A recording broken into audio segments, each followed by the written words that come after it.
थोड़ी में क्या नाचना।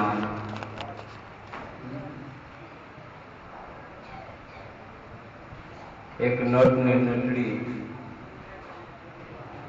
राजाना राज बंगले खेल करवा।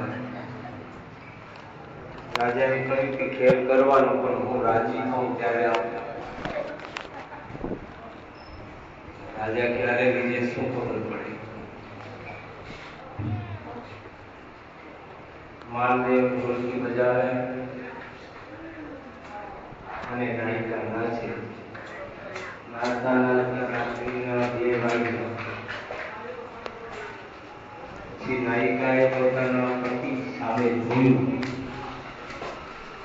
જોઈને વાત કરી। પહેલા સાંજમાં કહ્યું પણ બહુ હરખો સંભળાયું નહીં। બોલો એમને દીભડે જ રાખ્યો। જેટલો ઢોલ ઝડપી વાગે એટલો એને પગ તો હલાવવાના જ। ગાયિકાએ નાયિકાએ કહ્યું કે આ કઈ આપે એવું લાગતું નથી, આમને હવાર પાડી દે। એટલે એને गाता गाता बोली, कहे नायिका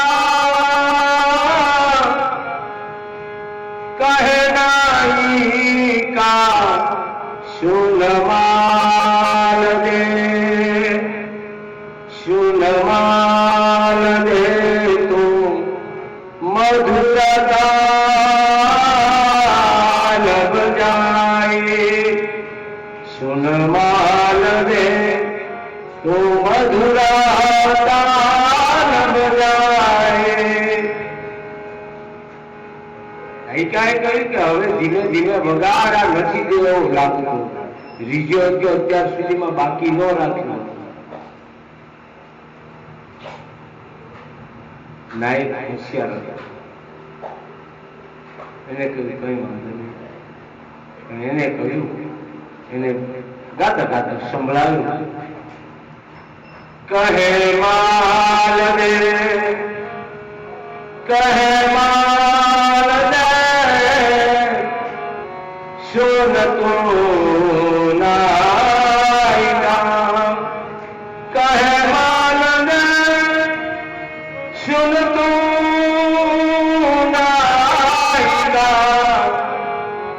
बहुत गई थोड़ी रही, बहुत गई थोड़ी रही, बहुत गई थोड़ी रही। अब ताल में भंग न दे, बहुत गई थोड़ी रही। अब तू ताल में भंग मत दे। એને કહ્યું કે હવે ઘણી ગઈ, રાત્રિ આખી વીતી ગઈ। અડધી રાત્રિ પછી ની રાત્રિ ઢળી ગઈ। હવે આમાં તાલમાં ભંગ પડાય એમ નથી। હવે એક ધારો તાલ ચાલે, હવે નથી મેળ ખાય। રાજાનો દીકરો હતો, એને આંગળીઓમાં જેટલી વીંટીઓ પહેરી હતી એ બધી આમ કરીને ફેંકી। રાજાએ આમ કરીને જોયું, એટલામાં પ્રધાનની દીકરી ઊભી થઈને નવો લખો હાર કાઢીને આપી દીધો। રાજાએ કહ્યું ઉભો રહે, હવે તું નાચતો નહીં, બંધ કરી દે। મેં પૂછ્યું ભાઈ હું રાજી ન થયો, મારો દીકરો રાજી થયો, આ પ્રધાનની દીકરી રાજી થઈ, કારણ? દીકરાને પૂછ્યું મને પહેલા કારણ બતાય, પછી જ આ નાયક પોતાનો તાલ વગાડશે। કે પિતા તમે વૃદ્ધ થયા, ઉંમર તમારી પાકી ગઈ, અને આટલી બધી ઉંમર થવા છતાં તમે હજી રાજ મને આપવાનું વિચારતા નથી। એટલા માટે એવું વિચાર્યું હતું કે મારી ઉંમર પણ વીતી જશે, આ યુવાની વીતી જશે, પછી વૃદ્ધાવસ્થામાં રાજ શું કરવું, એટલે પિતાને હરખા કરવા, આવું વિચાર્યું। પણ આ नायक बोलो कि बहुत गई थोड़ी रही अब ताल में भंग न दे। मारा पिताने હવે મેં વિચાર્યું કે મારા પિતાને ઘણું વિચાર્યું અને હવે કેટલા વર્ષો થોડાક વર્ષોમાં કદાચ એનું શરીર છૂટી જશે તો મને રાજ મળવાના છે। એની વાણી ઉપરથી મેં મારો વિચાર માંડી વાળો એટલે આ દીધો। દીકરીને પૂછ્યું તે તો કે મારા પિતા તમારી નજીકમાં જ બેઠા છે। યુવાની વીતી ગઈ છતાં મારા લગ્ન માટેનો કોઈ પણ પ્રકારનો પ્રયત્ન રાજકારણની હિસાબે કરતા નથી। એટલા માટે મેં વિચાર્યું કે મારા પિતાનું જે થવાનું થાય મારે મને યોગ્ય વર મળે તો એના ઘરે જવું। પરંતુ આ નાયક અને નાયિકાના શબ્દોથી મને એમ થયું કે વૃદ્ધાવસ્થામાં મારા પિતાનું નામ આ કોઈ મારા માટે સારું નથી। બહુ ગઈ ઘણી જતી રહી અને હવે કદાચ વિચારીને મારા લગ્નની પ્રક્રિયા કરી દે આવું વિચારીને મેં એમના આબરૂ પર કોઈ પણ પ્રકારની બાદ ન આવે એવું મનમાં વિચારી લીધું। એ કેવળ આના શબ્દોથી એટલા માટે હવે આપણે બહુ જ થોડી રહી હવે થોડીમાં શું શું હતું શું છે સુઈ જાવ કેમ આપણે ક્યાં બહાર છીએ આરામ કરો કઈ વાત આવતીકાલે પરમ પૂજ્ય તપસ્વી બાપુની 20મી પુણ્યતિથિનો પવિત્ર અવસર છે।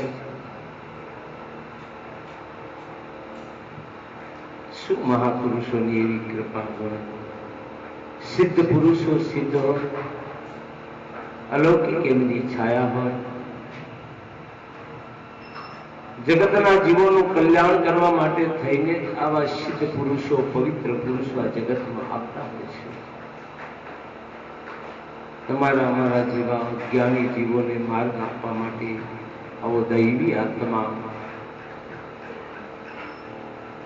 આ ક્ષેત્રની અંદરમાં બહુ લાંબો સમય સુધી બાપુની સાથે 20 વર્ષ ગાળ્યા। કેટલા અને 20મી સદી 20 વર્ષ બાપુજીને દેહ છોડી થયા। કેટલા વર્ષો થયા લીમડીમાં 40 વર્ષ થયા લીમડીમાં અને 40 વર્ષ સેવા કરવાનો અવસર મળ્યો। એ બહુ મોટું કામ થયું છે। ગુરુએ આપેલા આદર્શને આદેશને ધ્યાન પર રાખીને ચાલવાનો એક નિર્ણય હતો અને એ નિર્ણયને પૂરું કરવા માટે પુરુષાર્થ કર્યો। ધ્યાન દો